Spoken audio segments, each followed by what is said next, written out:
Shalom jemaat Tuhan, jumpa lagi dalam Daily Devotion.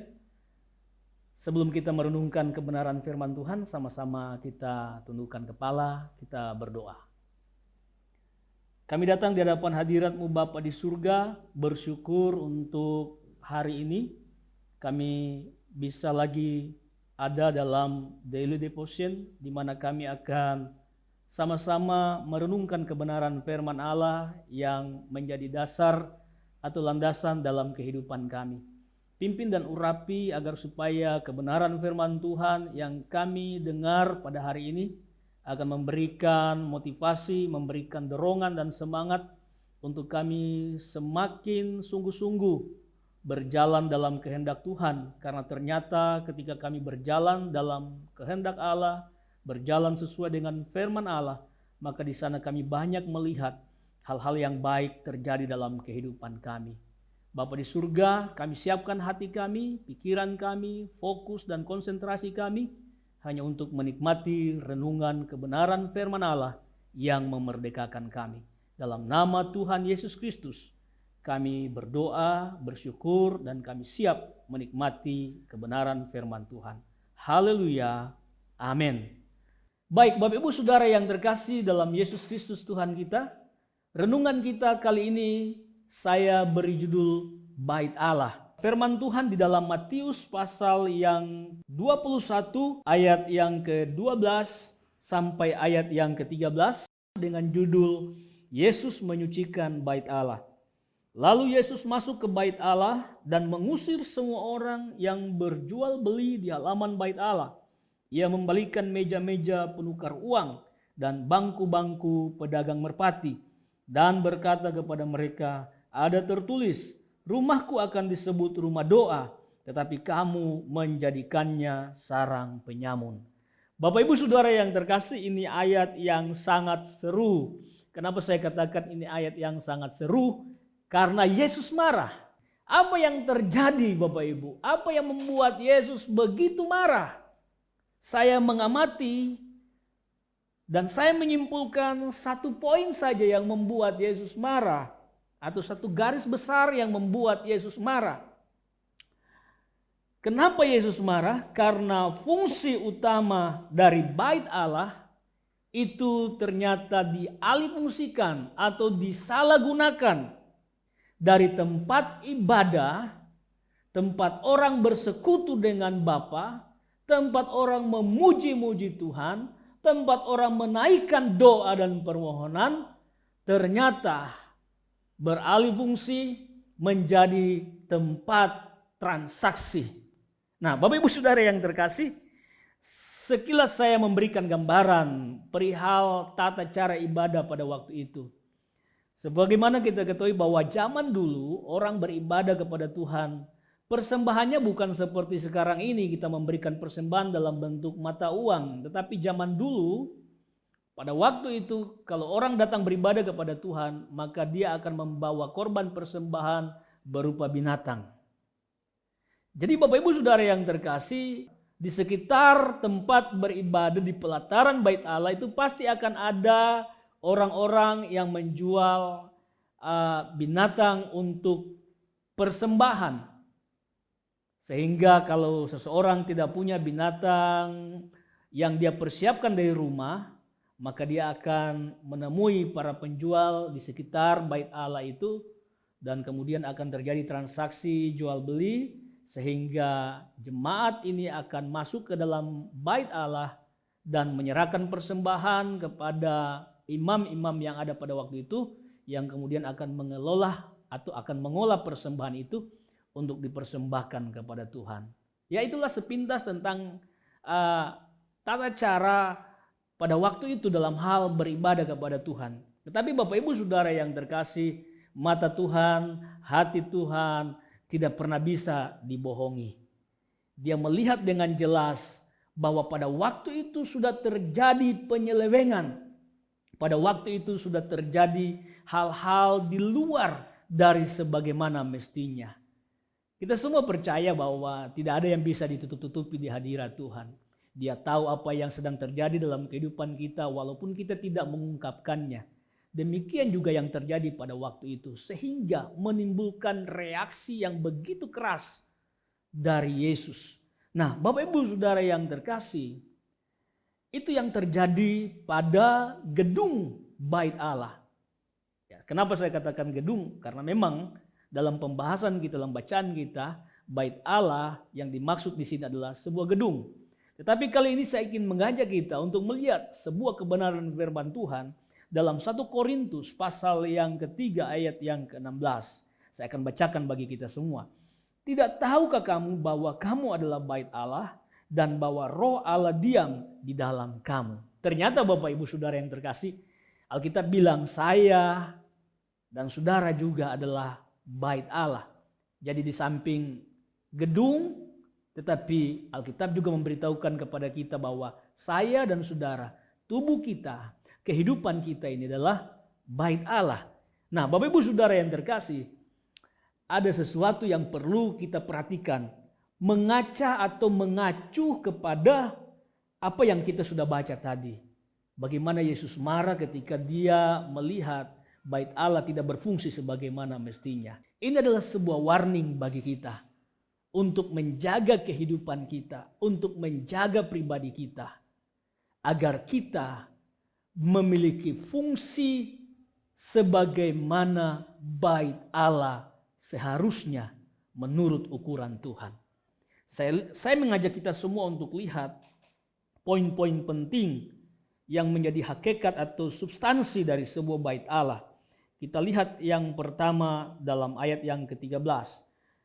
Dan berkata kepada mereka, ada tertulis, rumahku akan disebut rumah doa. Yang pertama yang harus ada dalam kehidupan kita adalah doa.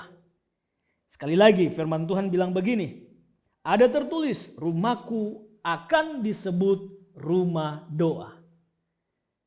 Kalau kehidupan kita adalah rumah Allah, maka semestinya dalam hidup kita ini ada doa yang terus-menerus berkesinambungan sebagai persekutuan antara kita dengan Bapa.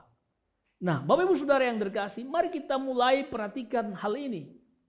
Kalau saudara mulai lalai dalam doa, kalau saudara mulai mungkin melupakan jam-jam doa oleh karena tubuh saudara capek dan sebagainya, atau kesibukan saudara, maka ini ada satu warning bagi kita, satu peringatan. Saya tidak sedang menakut-nakuti siapapun, tapi saudara lihat dalam kebenaran firman Allah bahwa doa itu adalah salah satu elemen penting bagi kehidupan kita sebagai bait Allah. Itu poin yang pertama. Yang kedua, dalam ayat yang ke-14, maka datanglah orang-orang buta dan orang-orang timpang kepadanya dalam bait Allah itu, dan mereka disembuhkannya.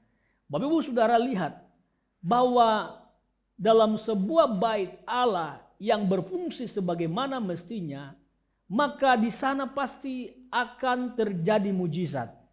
Hebat, luar biasa. Maka seharusnya bagi kita semua mujizat itu bukanlah hal yang langka atau hal yang aneh. Sebab kalau tubuh kita atau kehidupan kita benar-benar berfungsi sebagai bait Allah sebagaimana mestinya, maka seharusnya dalam kehidupan kita itu akan terjadi mujizat demi mujizat. Nah, kemudian ayat yang ke-15. Tetapi ketika imam-imam kepala dan ahli-ahli Taurat melihat mujizat-mujizat yang dibuatnya itu, dan anak-anak yang berseru dalam bait Allah, Hosana bagi anak Daud, hati mereka sangat jengkel. Lalu mereka berkata kepadanya, engkau dengar apa yang dikatakan anak-anak ini? Kata Yesus kepada mereka, aku dengar, belum pernahkah kamu baca dari mulut bayi-bayi dan anak-anak yang menyusu, engkau telah menyediakan puji-pujian? Bapak Ibu Saudara yang terkasih, ternyata poin yang ketiga yang harus terus ada dalam kehidupan kita sebagai bait Allah, yaitu puji-pujian, pengagungan kita kepada Allah. Jadi ada doa, ada mujizat, ada puji-pujian, pengagungan kepada Tuhan. Itulah komponen-komponen yang harus ada dalam kehidupan kita sebagai bait Allah. Mulai hari ini biasakan diri untuk memuji-muji Tuhan, entah lewat nyanyian-nyanyian rohani, puji-pujian kepada Tuhan, atau juga mungkin lewat kata-kata yang mengagungkan Tuhan.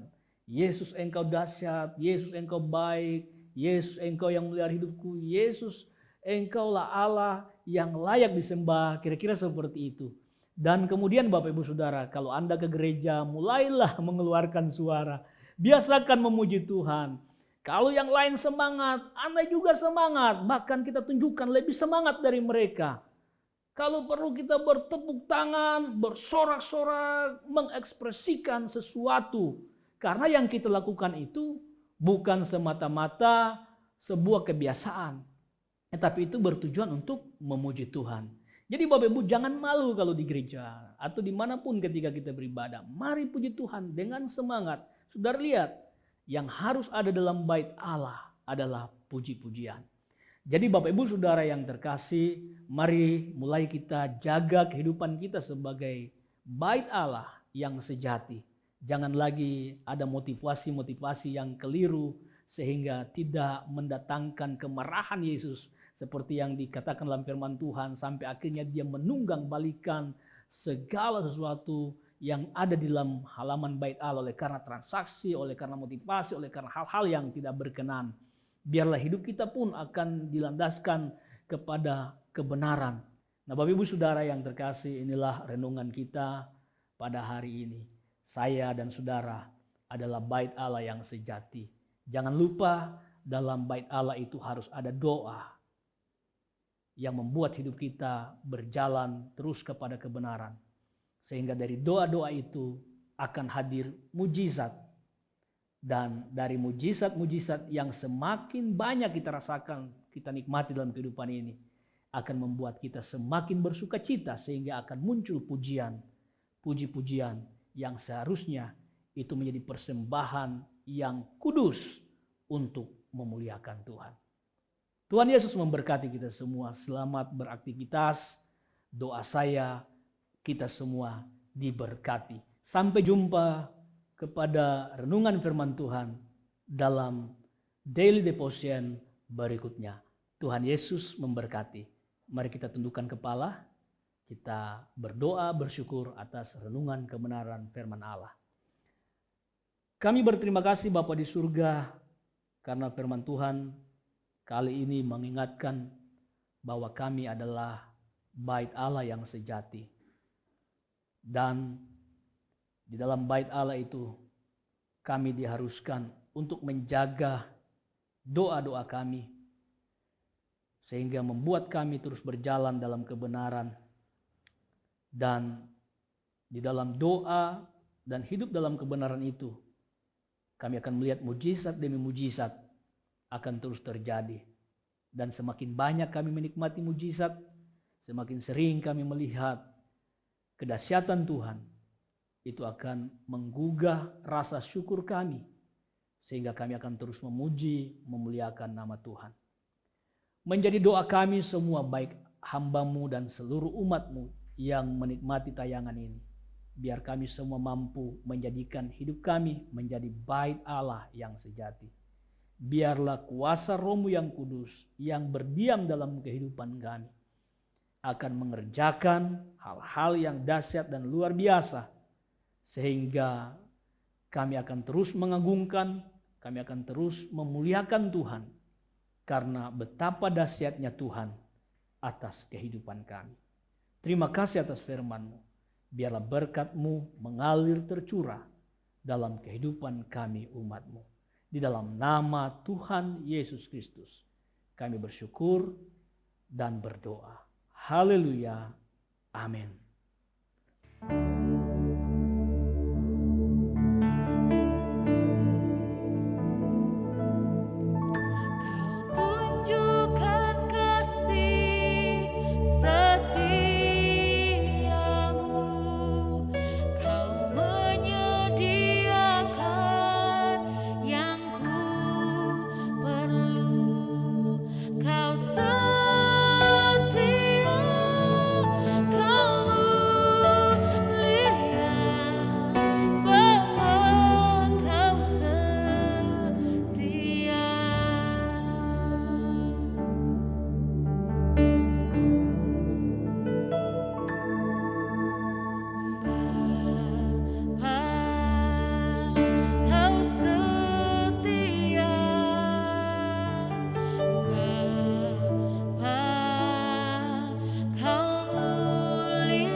yang